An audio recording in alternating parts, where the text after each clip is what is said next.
월 말이고요. 또 대선 전이고요. 그리고 금요일입니다. 오늘 시장에서는 고민을 할 수밖에 없는 장이기도 해서요. 중요한 금요일일 것 같은데요.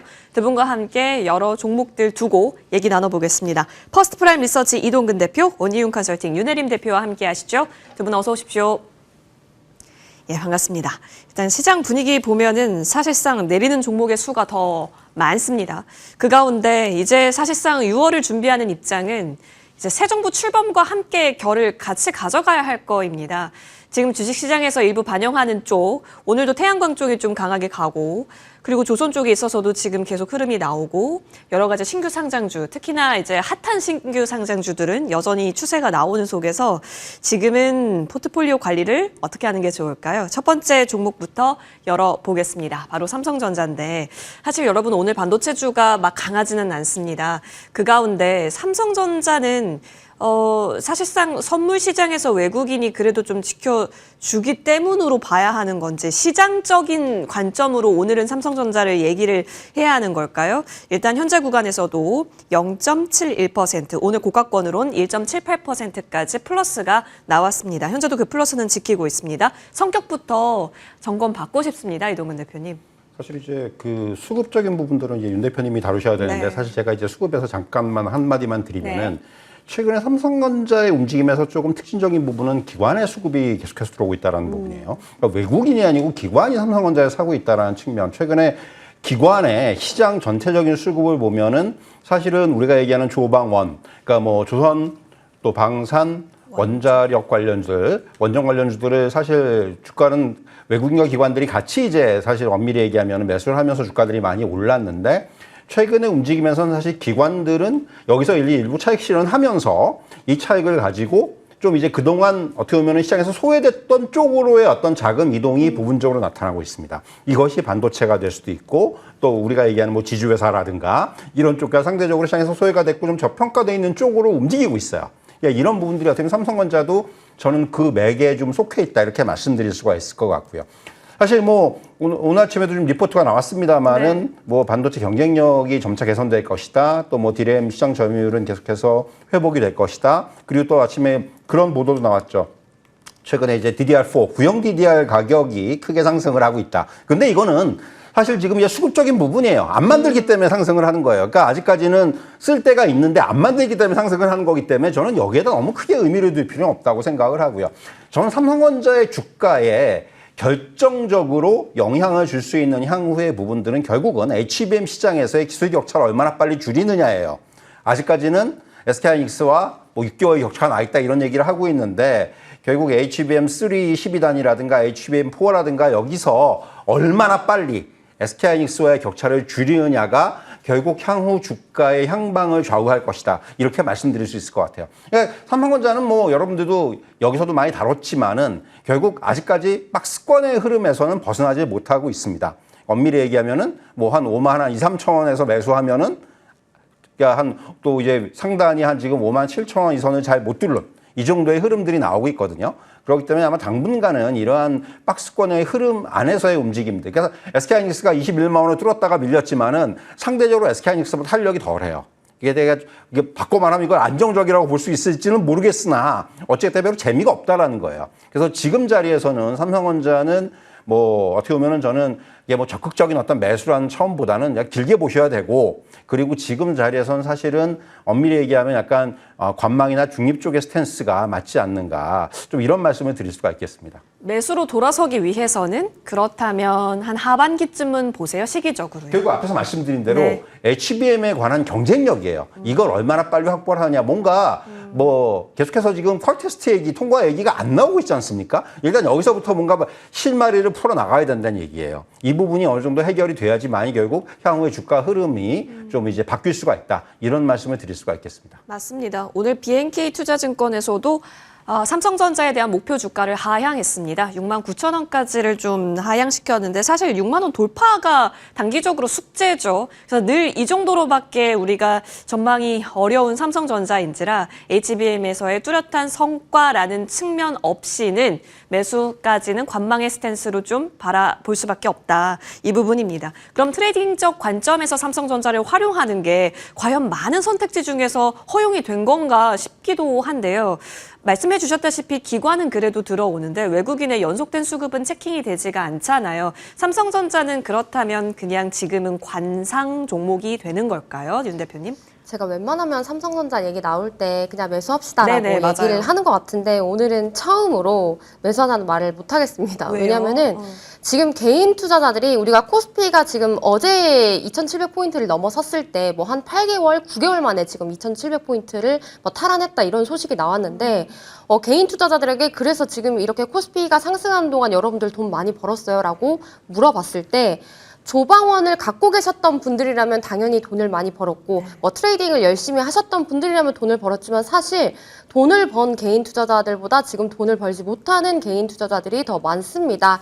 그래서 우리가 일반적으로 우리나라의 뭐 코스피, 코스닥 지수가 상승을 하기 위해서는 반도체, 뭐 제약바이오, 2차전지 일단 이 세 가지 이 업종들 중에서 뭔가 하나가 주도로 끌고 가야지 우리가 코스피를 끌어올린다라고 하는데 지금 뭐 반도체도 사실 지금 하이닉스 빼고는 뭐 간다고 얘기할 수가 없죠. 그리고 2차 전지는 뭐 아직도 멀었고 네. 제약바이오도 요즘 뭐 종목별 차별화 장세이긴 하지만 지지부진한 모습입니다.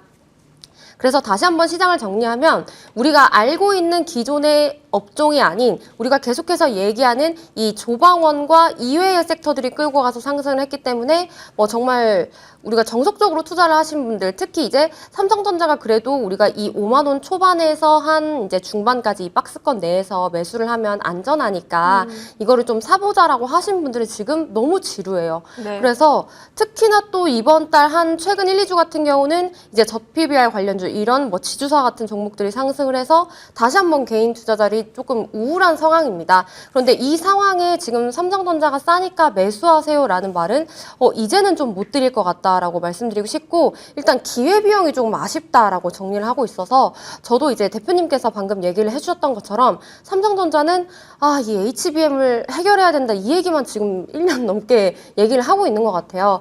그래서 뭐 매력도가 뭐 주가가 뭐 싸다 이외에는 전혀 매력도가 없다라고 생각을 하기 때문에 저도 이제 관망의 포지션을 오늘은 얘기를 하고 싶고 뭐 지금 이제 5월 오늘이 말일이죠. 그리고 이제 다음 주에 또 휴일이 이틀이 껴있기도 하고 이제 6월 달에 이제 대통령이 확정이 되면서 또 다시 한번 시장의 색깔이 확 바뀔 거다라고 생각을 하고 있어서 이제 오늘 같은 날은 오히려 좀 정리할 것들을 정리를 하고 현금 보유를 하면서 시장의 색깔이 바뀔 때 혹은 이제 급격하게 코스피가 2,700까지 상승했기 때문에 뭐 다시 한번 뭐 이런 주말에 어떤 이슈가 있거나 혹은 코로나 이슈로 좀 조정이 나온다라고 했을 때 우리가 다시 한번 좀 달릴 수 있는 섹터들과 종목들을 선별을 해서 투자를 하시는 게 훨씬 더 조금 효율적인 것 같다라는 의견으로 뭐 삼성전자 및 반도체는 우리가 조금 더 지켜보자라고 정리를 하고 싶습니다. 네, 아무리 수급적으로 새바람이 불고 지수가 상방을 향해 갈 거다. 3천, 4천, 5천 얘기가 나올 때 삼성전자가 움직여야 된다라는 건 아는데 삼성전자가 HBM 그 확정된 이야기 없이 갈 수 있느냐는 또 우리가 다뤄봐야 할 문제이기 때문에 현재 구간에서는 관망 스탠스로 언급이 됐다라는 점. 특히나 윤 대표님은 원래는 매수 의견 주셨었는데 오늘 톤 변화가 좀 있네요. 체크해 보겠습니다. 자, 이어서 그럼 이쪽으로 넘어가 보겠습니다. 오늘 뭐를 만났어요? HD 현대에너지솔루션이요. 자, 현재 구간은 흐름 한번 볼까요? HD 현대에너지솔루션 여러분 알고 계시다시피 사실상 태양광 종목입니다. 그리고 하나솔루션이 주춤거릴 때 오히려 HD 현대솔루션은 그래도 강한 흐름을 좀 나타났다가 최근에 조정 좀 예쁘게 받는 것인지 다시 정고 잡으러 가려는 것인지 오늘 좀 시세 움직임이 나오고 있는데요. 이게요, 대표님 가장 궁금한 건 대선 지금 맞물려진 상황이기 때문에 정책적 움직임으로 가는 건지 업황적 드라이브와 함께 가는 건지 구분이 필요한 걸까요? 사실 저는 그 HD 현대에너지솔루션 같은 경우는 물론 최근에 주가가 많이 올랐는데 어떻게 보면은 지금 정책적인 기대감들이 좀 작용하는 측면이 좀 더 강하다고 생각을 해요. 지금 화면에 나오고 있습니다만은 1분기 실적이 부진합니다. 안 좋아요. 이게 막 썩 좋은 게 아니에요. 그런데도 이제 주가는 오히려 많이 올랐단 말이죠. 그러니까 그러면서 오늘 같은 경우는 사실은 이제 뭐 장중 고점에서는 좀 밀렸는데 결국 차익 실현에 대한 욕구도 굉장히 강해요. 외국인은 사고 있습니다만은 어쨌든 간에 그런 부분들도 있고 뭐 지금 정책적인 부분들 뭐 공약이라든가 지금 나오고 있죠. 이제 뭐 그 기후 에너지부의 신설이라든가 이런 부분까지도 좀 이제 부각이 되고 있는데 그리고 이제 HD 현대에너지솔루션 같은 경우 특징적인 부분 하나가 특히 이제 이러한 어떤 국내의 어떤 그 정책과 영향이 좀 더 강할 수밖에 없는 이유가 국내 시장 매출 비중이 강해요. 네. 70에서 80%. 그러니까 무슨 얘기냐면 이거는 해외 비중보다 국내 비중이 더 강하다는 얘기. 그러니까 사실 최근에 재생에너지들은 어떻게 보면은 미국의 어떤 그런 그 에너지 정책과 관련해서 주가가 좀 조정을 받았지 않습니까? 그런데 HD현대의 에너지 솔루션은 상대적으로 거기에서는 약간 자유로울 수 있다라는 부분이 오히려. 그래서 이제 주가가 좋았는데 다만 이제 저는 그렇게 생각을 해요. 이제 이 정책적인 부분들이 대선이 끝나고 나면은 뭔가 이제 현실화 될 수 있는 부분들 이런 부분들을 좀 더 저는 확인해야 된다고 생각을 하고 오히려 뭐 이거는 제 기울일 수도 있겠습니다만은 오히려 이제 이런 부분들이 야 이러다 세론 나오는 거 아닌가라는 생각도 요새 조금씩 들어요. 먼저 이제 이게 주가가 확 반영이 됐기 때문에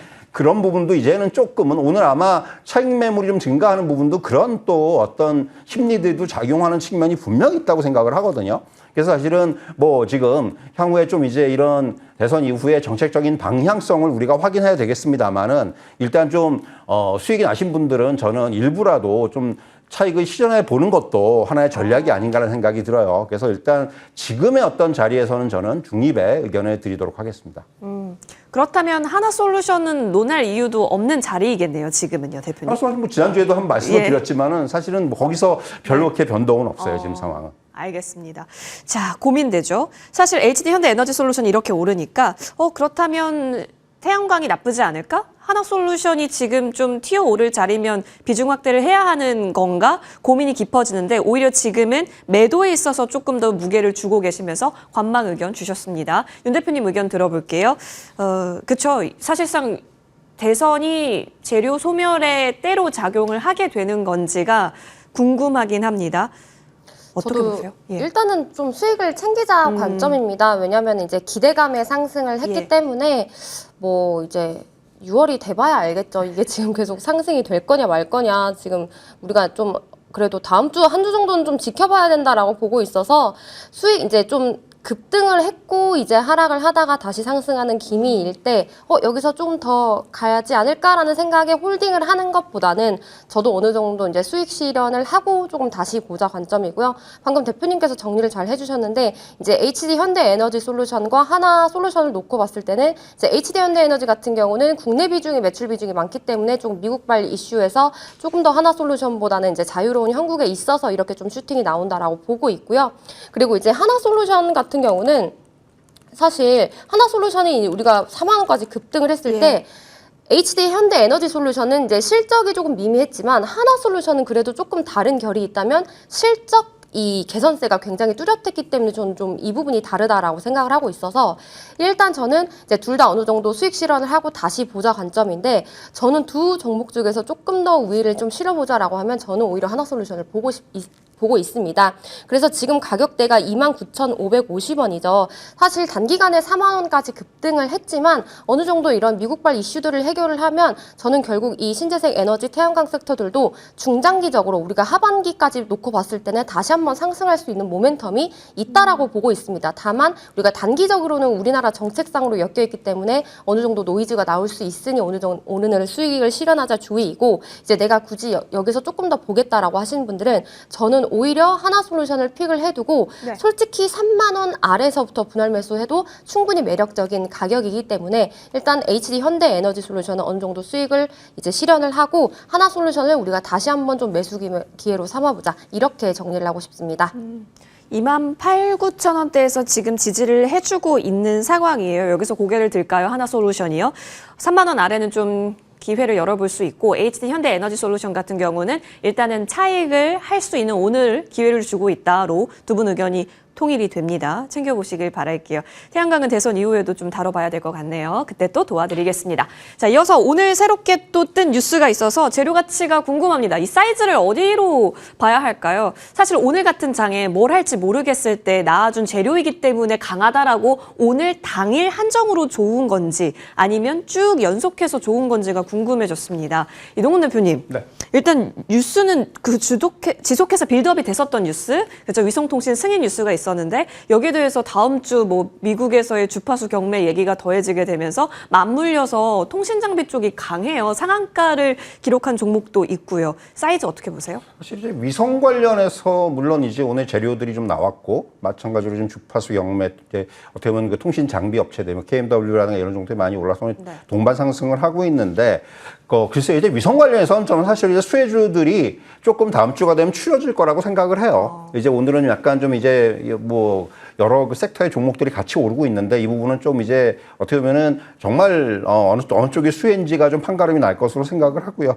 RFHIC 같은 경우는 사실은 아시겠지만은 이제 그 우리가 얘기하는 질화칼륨 반도체 관련된 기술을 갖고 있다라는 부분이 아무래도 계속해서 이제 뭔가 이런 통신 장비주들이 오를 때 같이 오르는 그런 어떤 성질이 좀 발현이 되고 있어요. 그래서 오늘도 이제 그런 맥락으로 좀 보셔야 될 것 같고 방산용 뭐 통신 장비 이런 쪽에 다 이제 걸쳐져 있습니다. 이 제품들이. 그렇기 때문에 그런 부분들이 아무래도 특히 이제 이런 대형 통신 장비 업체 통해서 북미 시장에 오픈랜용 제품을 공급하고 있다라는 부분, 이런 부분들이 좀 이제 굉장히 오늘 호재로 작용을 하고 있는 거예요. 이제 미국의 어떤 주파수 경매와 이제 맥을 같이 하면서 결국 이런 거 오픈랜이라는 것이 그 다양한 제조사의 장비를 연동할 수 있는 개방형 네트워크인데 결국 미국 내에서도 특히 이제 이런 대형 데이터 센터라든가 이런 부분들의 어떤 그 또 망과 수혜를 볼 수 있는 이제 그런 성격을 가지고 있기 때문에 사실 RFHIC 같은 경우도 주목을 받고 있고요.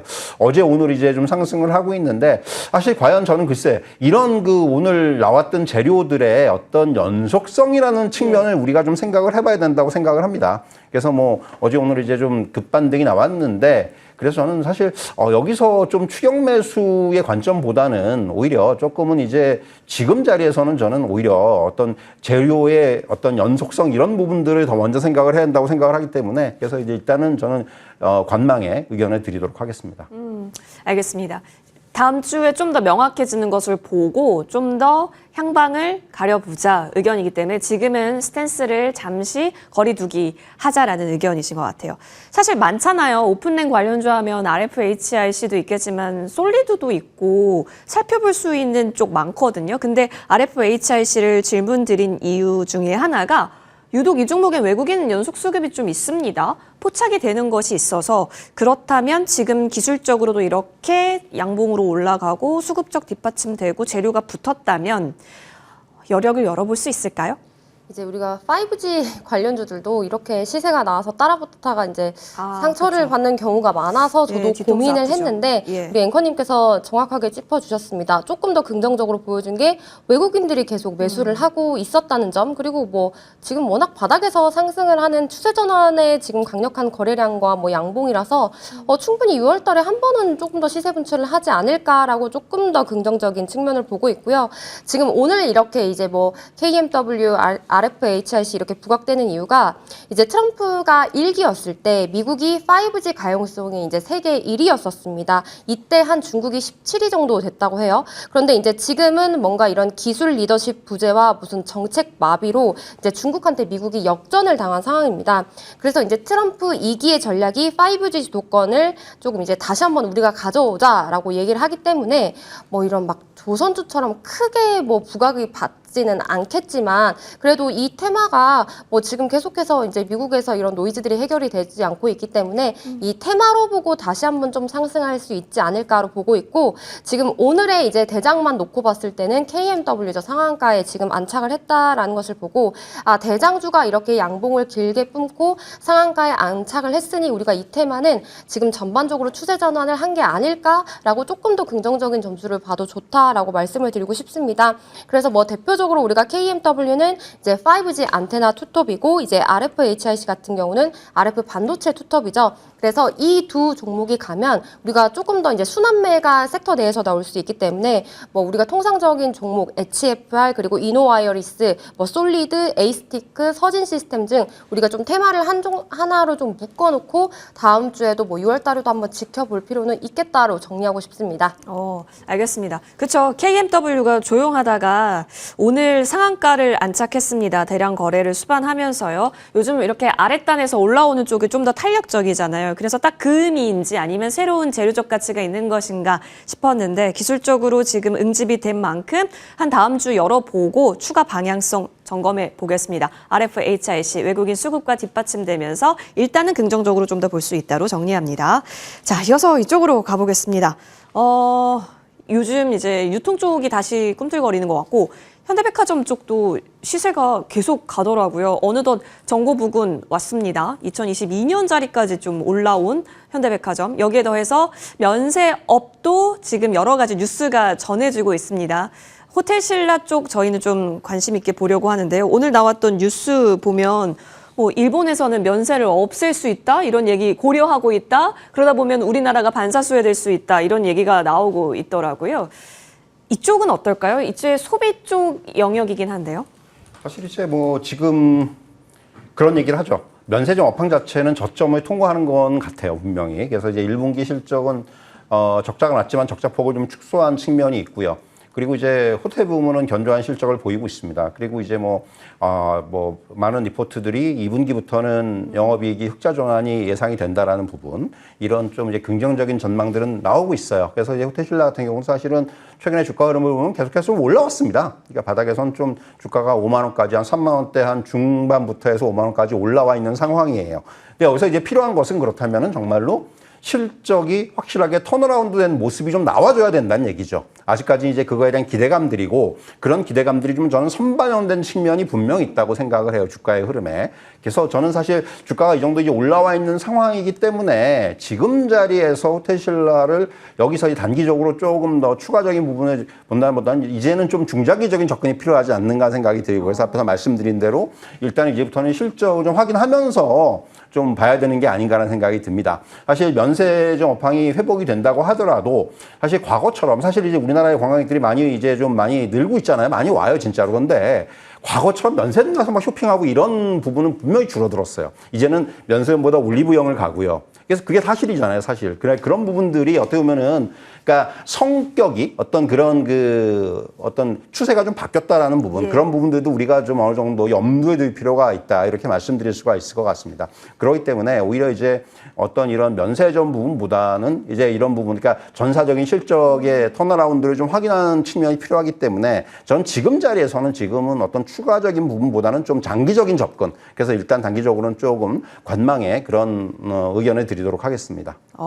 알겠습니다. 반영을 어느 정도 시켰고 그다음에 소비 패턴이 또 외국인이 달라지고 있다는 점을 반영했을 때 트렌디한 면에 있어서는 고민거리를 낳게 한다. 그렇다면 관망으로 의견 정리하겠고요. 근데 사실 또 긍정적인 게 기술적으로 본다면 장기 입형을 한 허들 넘었습니다.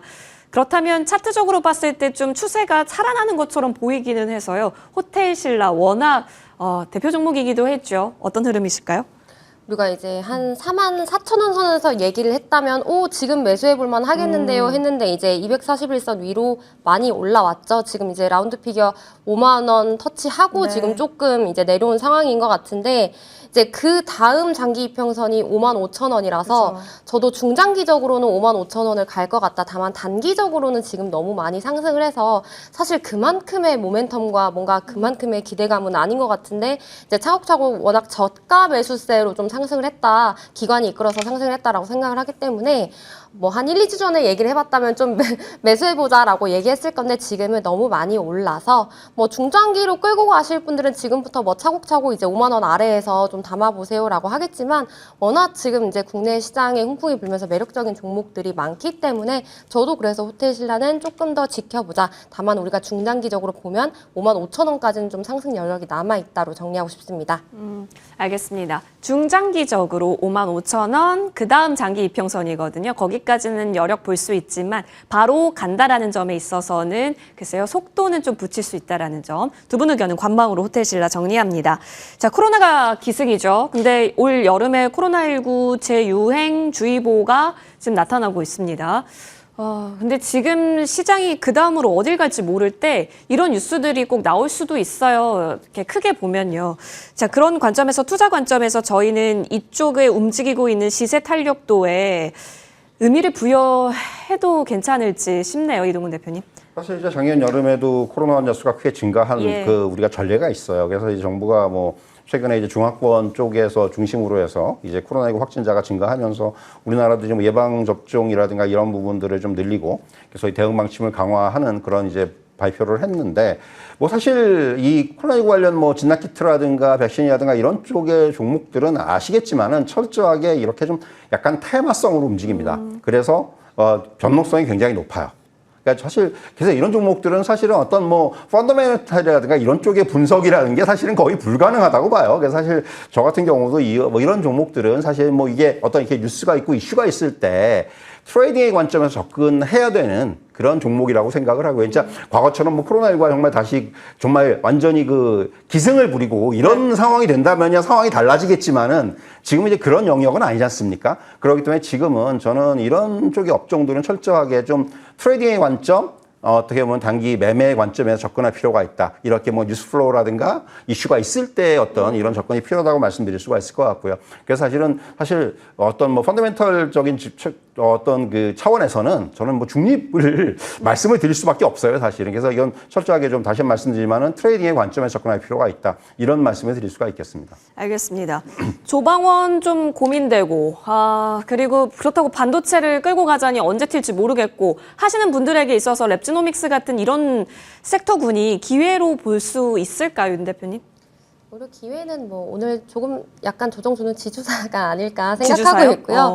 이제 이런 코로나 관련주들은 특히나 시장이 안 좋을 때 이제 테마로 부각이 됩니다. 그래서 이제 오늘 좀 마감하는 이런 날이다 보니까 그리고 뭐 이제 뭐 동남아의 코로나 얘기가 나오면서 이제 우리나라도 65세 이상 뭐 이렇게 주사 맞아야 된다 이런 얘기들이 네. 나오면서 반짝 상승일 것 같고 만약에 뭐 오늘 코로나 관련주의 어떤 대장의 종목이 뭐 하나가 상한가를 갔다라고 하면은 이거 뭐 다시 한번 우리가 조정의 빌미를 빌어서 한번 더 틀 것 같은데요 라고 얘기를 했을 것 같은데 오늘 이렇게 이제 크게 상승이 아닌 걸로 봤을 때는 뭐 굳이 우리가 이런 테마성 종목을 따라가지 않아도 되겠다라고 보고는 있지만 그래도 이제 시장이 어느 정도 다시 한번 조정이 왔을 때는 언제든지 좀 튀어오를 수 있는 섹터이기 때문에 저는 일단 랩지노믹스만 놓고 본다면 일단 한 2,700원 선이 지지가 되면 우리가 그때 한번 트레이딩을 노려볼 수 있겠다 이렇게 정리를 하고 싶습니다. 알겠습니다. 선택의 영역으로 정리를 해야 될 것 같습니다. 랩지노믹스까지 봤고요. 이어서 다시 좀 한국전력이 오늘 지금 이 순간도 움직이고 있습니다. 한 7% 고점 대비 한 7% 빠지더니 3거래일 연속 음봉을 그리더니 오늘 다시 양봉으로 만들어 가고 있습니다. 수급이 뒷받침되고 탄탄합니다. 그리고 한국전력 쪽은 최근에 워낙 채널을 깊게 만들었었던 쪽이어서요. 연속을 다시 바라볼 수 있는 구간인가 싶습니다만. 사실 유틸리티 업종이 올해 들어서 이제 미국도 그렇고 우리나라도 상당히 상승폭이 좋아요. 우리나라도 뭐 한전도 그렇지만은 뭐 지역난방공사라든가 이런 쪽에서의 상승세가 계속해서 이어지면서 사실 시장에서 조금 이제 다른 시각에서 보는 것이 아닌가라는 생각이 좀 들거든요. 사실 그래서 오늘 저는 한전에 대해서 고민을 굉장히 많이 했어요. 이걸 이제 어떻게 좀 의견을 내야 되나는 고민을 많이 했는데 사실 뭐 우리가 이제 실적 개선이라든가 또 차입금의 상환이라든가 무엇보다도 재무구조 개선이라든가 이런 방향성이 좀 잡히고 있다는 거예요. 과거에 사실 이런 부분들에서 계속해서 좀 미스가 나고 뭔가 이제 좀 부분적으로 악재들이 생기면서 사실 주가가 못 갔었는데 그러한 부분들에서 탈피하기 시작을 했다라는 거죠. 그리고 무엇보다도 이제 한전의 어떤 상징적인 주가 흐름에 있어서 상징적인 어떤 요인은 전력요금 인상인데 대선 이후에 아마 전력요금 인상될 거라는 얘기들이 지금 많이 나오고 있어요. 이미 그 어떤 그 대선과 관련돼 있는 여러 가지 정책적인 부분들을 보면은 이 부분이 포함이 돼 있기 때문에 그렇다면은 사실은 어떻게 보면은 향후에도 계속해서 재무구조의 개선이라든가 이런 부분들이 나타날 수가 있을 것으로 보여지고요.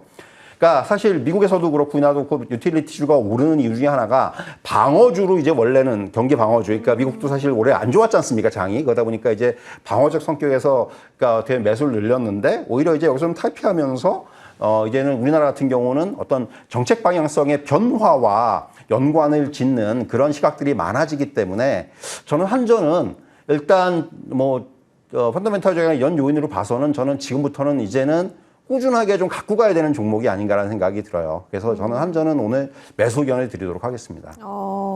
좋습니다. 고민 많이 해주셨는데 일단 긍정적인 이 추세 흐름에 경관 흐름에 매수 의견 주셨습니다. 윤 대표님은 어떻게 보실까요? 워낙 이렇게 꾸준히 오른 종목이 사실 제일 무서운 거거든요. 저도 고민을 많이 했는데 그래도 우리가 사본다면 3만 원 아래에서 사야 되지 않겠냐. 너무 급격하게 상승 많이 했고 사실 뭐 지금 이제 기본 밸류 자체가 저평가이기 때문에 이제 이 부분이 좀 해소가 되면서 주가 상승했지만 지금 증권사들의 목표 주가도 계속해서 상승을 하고 있습니다. 다만 이제 단기간에 너무 가파르게 올랐고 이 기대감으로 상승을 했기 때문에 한 번쯤 좀 꺾여줄 때가 오지 않겠냐. 오히려 그때를 매수 기회로 삼아보자라고 좀 얘기를 하고 있어서 저도 긍정적인 뷰는 맞지만 지금은 조금 더 지켜볼 필요가 있다라고 정리를 하고 싶고 제가 매수를 한다면 일단 저는 1차적으로 그래도 못해도 3만 원 아래에서 좀 잡아보는 전략으로 좀 긍정적으로 접근하겠다. 저는 좀 이렇게 정리하고 싶습니다. 네, 3만 원 아래였을 때 오늘 시가가 4만 원 아래이긴 했는데 자 여러분 혹시 또 기회를 주는지 보시죠. 하지만 여력은 두 분 모두 좋게 보고 계신다라는 점까지 한국전력 정리하겠습니다. 자 마감 스포트 두 분과 함께했습니다. 오늘 함께해 주셔서 고맙습니다.